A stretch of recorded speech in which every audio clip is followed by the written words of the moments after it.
नमस्कार दोस्तों, स्वागत है हमारे आज के इस वीडियो में। आज हम आपके लिए लाए हैं उन कहानियों को जो आपके रोंगटे खड़े कर देंगी और दिल की धड़कनों को तेज कर देंगी।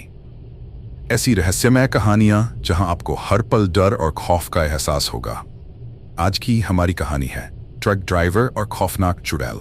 मेरी आपसे इतनी गुजारिश है कि अगर आप इस कहानी को पूरा सुनेंगे तो आपको सच में बहुत ज्यादा मजा आने वाला है।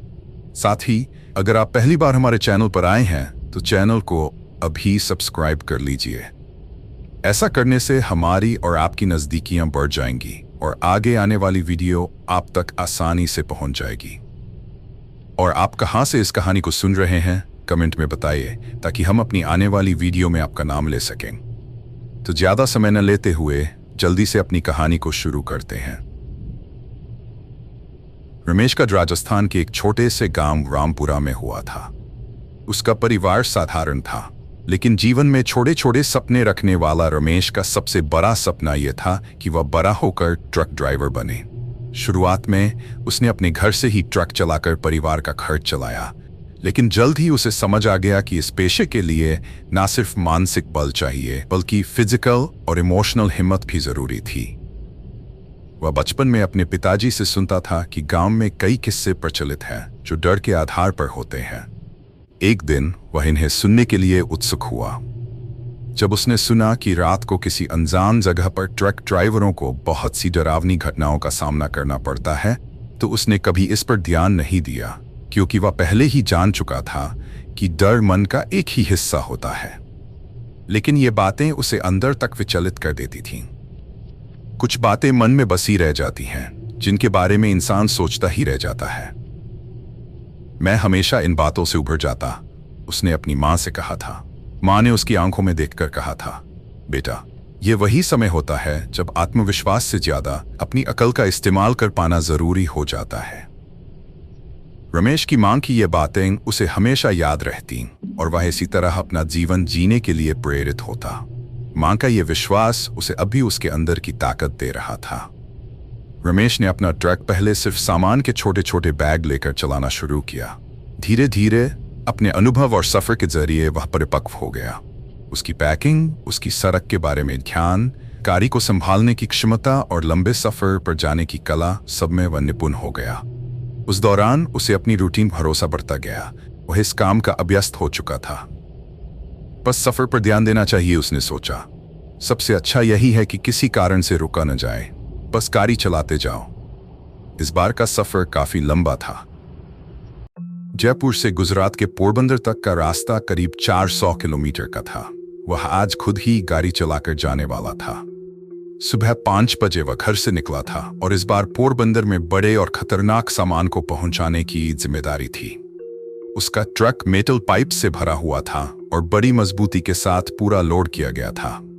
गुजरात जाने के रास्ते में आते ढाबे पर वह रोज की तरह थोड़ा रुकता, चाय पीता और फिर आगे बढ़ता।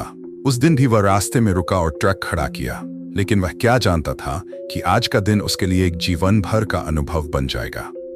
एक ऐसा अनुभव जिसे उसका दिल और दिमाग कभी नहीं भुला पाएंगे।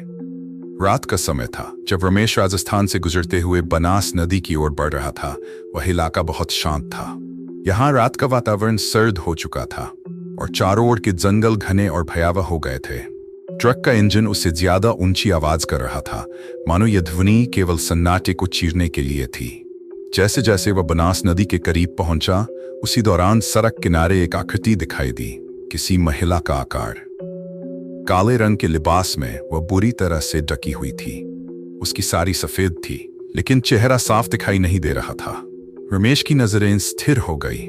वह महिला धीरे धीरे उसकी ओर कदम बढ़ा रही थी। क्या वह कोई गुमशुदा है? रमेश के मन में यह सवाल उठा, लेकिन अगले ही पल उसका पारंपरिक साहस जागा और उसने बिना ज्यादा सोचे उस महिला को गाड़ी में बैठने का मौका दे दिया। आप कहां तक जा रही हो? रमेश ने पूछा। अगले गांव तक, उसने धीरे से जवाब दिया। यह उसकी पहली मुलाकात थी। एक साधारण सी बात से यह रहस्यमय परिस्थिति शुरू हुई थी। अब वह किसी अजनबी रास्ते से गुजर रहा था, जहां घर और उम्मीद दोनों अजनबी थे। ट्रक चलाने के बाद पहला घंटा रमेश बिल्कुल शांत था। महिला ने एक शब्द भी नहीं बोला था और बस चुपचाप बैठी रही। उसने सोचा कि गाड़ी का शोर शायद महिला को सोने में मदद कर रहा होगा, लेकिन भीतर कहीं एक अनकहा भय उसके दिल में पनपने लगा था। वह स्टीयरिंग थामे रास्ते से गुजरता रहा।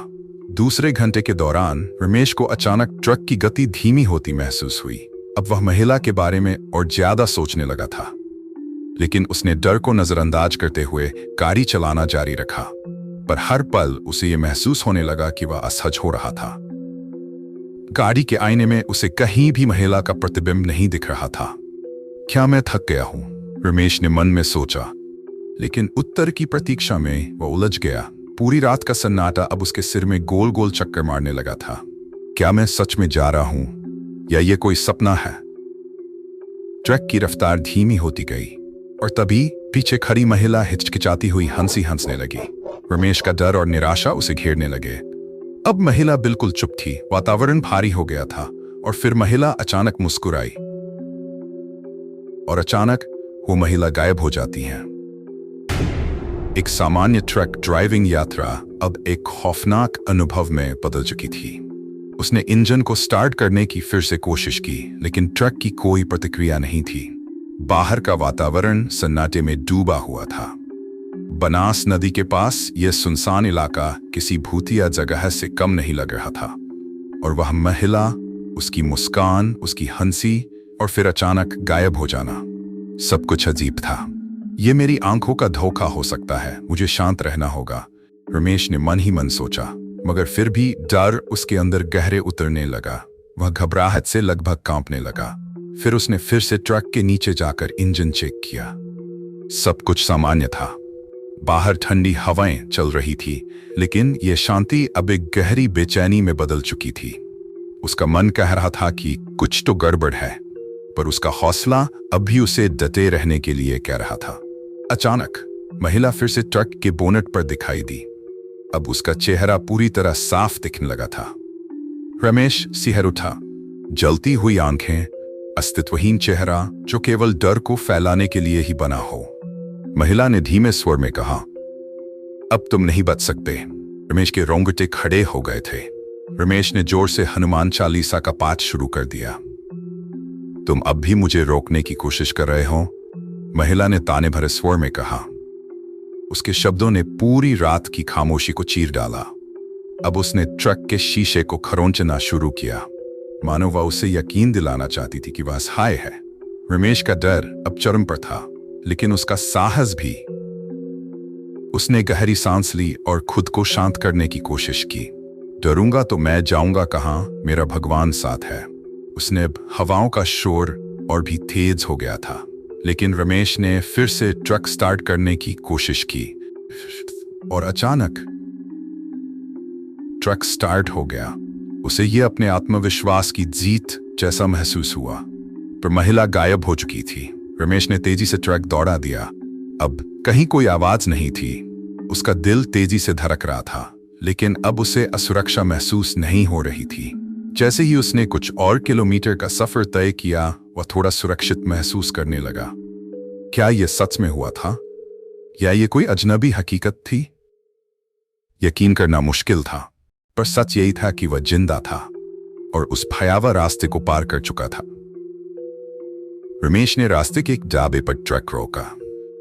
ढाबा थोड़ा अंधेरे में डूबा हुआ था, लेकिन वहां थोड़ी हलचल थी। उसका मन सवालों से भरा हुआ था। वह इस डरावने अनुभव को किसी से साझा करने के लिए बेकरार था।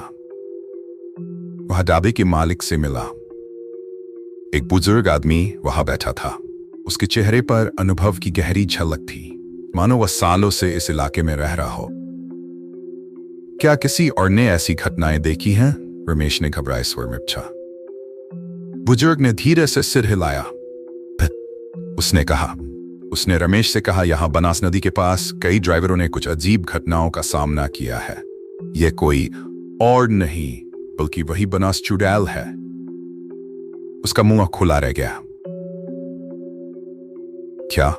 उसने हैरान होकर पूछा। हां, बनास नदी के पास जो भी आता है उस पर वह चुड़ैल प्रकट होती है। जो डर कर भागता है वो उसका शिकार बन जाता है। लेकिन तुम बच गए, यह बहुत बड़ा चमत्कार है। तुम साहसी थे, भगवान का नाम लिया, इसलिए वह तुम्हें छोड़ गई सुनकर इस रमेश के मन में कई सवाल उठने लगे। अगर मैं इस घटना के बारे में अपने दोस्तों को बताऊं, क्या वे यकीन करेंगे? अब उसका डर धीरे धीरे कम हो रहा था, पर यह अनुभव उसके जीवन का सबसे बड़ा सबक बन गया था। रमेश को एहसास हुआ कि डर का सामना करना कभी भी आसान नहीं होता, पर जब खुद पर विश्वास हो और अपने मन की शक्ति पर भरोसा हो, तब हर मुश्किल का हल निकल सकता है। यह घटना सिर्फ उसके शरीर को डराने के लिए नहीं थी, बल्कि उसके मानसिक धैर्य की परीक्षा थी। अब रमेश ने निश्चय कर लिया, वह इस अनुभव को दूसरों के साथ साझा करेगा। ट्रक ड्राइवरों को चेतावनी देगा। खतरनाक और सुनसान रास्तों पर सतर्क रहना बहुत जरूरी है। समय के साथ रमेश ने इस डर से उभरने का तरीका समझ लिया। अब वह रात के समय में यात्रा करने से बचता। उसने अपने दोस्तों और सहकर्मियों को यह कहानी सुनाई। दोस्तों, अगर आपको हमारी कहानियां पसंद आई हों तो चैनल को सब्सक्राइब करना न भूलें। आपका एक सब्सक्राइब हमें और भी अच्छे कंटेंट बनाने की प्रेरणा देता है। तो जल्दी से नीचे दिए गए सब्सक्राइब बटन पर क्लिक करें और हमारे साथ इस यात्रा में शामिल हों। धन्यवाद।